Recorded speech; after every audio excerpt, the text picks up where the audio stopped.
in becoming and trying and finding out who we are, then you want stuff that you can identify with.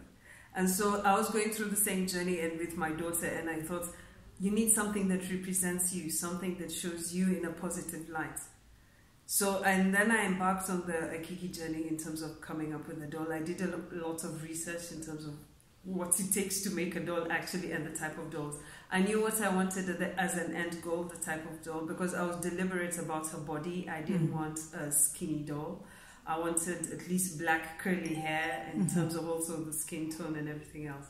So, because I think it's important for children to play with children. So that's where I started off my journey in trying to find out exactly how do I get to this end product of what I wanted. Black people and African people were realizing that we need to start the education about us from a smaller age. And I mean, I grew up with non-black dolls, right? So, I mean, it's fun, it's great, it's exciting. And then when you have a doll that actually is African, you have more fun. The ideas in your head, we've had a lot of ideas about, like, for example, Heritage Day. You know, you can put the doll in a full Xhosa attire. You can put the doll in a full African queen, African princess situation. So, yeah, I mean, it's exciting. For me, the thing is, as well, is just not in terms of toys, in terms of play, also reading, because we start our children with reading to them stories, and I found that the stories that you're reading are not our stories, and I thought, okay, we also need our stories, stuff where even when they're just looking at the pictures, they see themselves, they see stories that can relate to, and it is something that they can, I mean, mommy comes from, say, Drakensberg or KwaZulu-Natal, and then I'm reading a book about where mommy comes from, so it's that sort of identifying and pride. So for me, I thought, no, we have to have this for our children. Yes. So I actually, for me, it was translating Akiki from the doll into a character, because then the character has longevity. Right. Yeah, so, and then I wanted to travel across Africa. I want our kids to be able to understand and to embrace Africa, because we're a big, I mean, Africa is so diverse as well, and we've got so much richness, not just in resources, but in culture, in language, and in everything else. And if we don't do that, who will? We can't let other people come and tell our story. Right. So I thought, it's time. If not me, then who? So I decided to embark on writing stories as well for the children.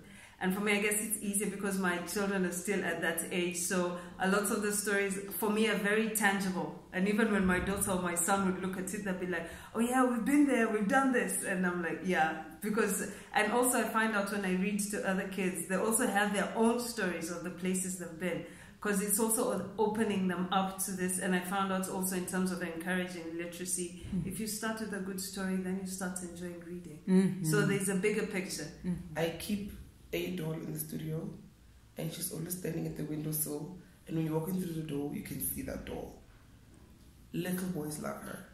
So it's not even just about across races, it's even across the genders, because I don't understand why a boy can't have a doll, because ideally you want boys to relate to girls, to understand girls. So why not? There was a little boy who walked in and he was in love with the doll. And I was like, let him have the doll. He loves it. It's pretty. It's beautiful. So definitely, yes, white people, Indian or anyone, they should have a black doll or a white doll, right? The problem is it has not been there all these years.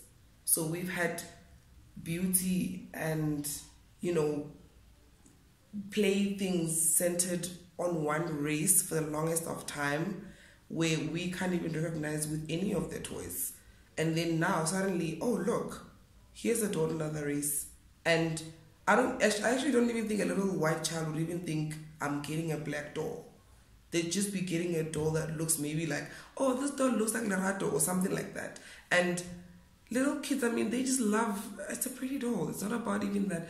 But for us, obviously, you do want, as an adult, your child to be raised with the notion that there's nothing for a specific race. You know, everything can be done for everyone. It doesn't have to be cut across anything, across gender even.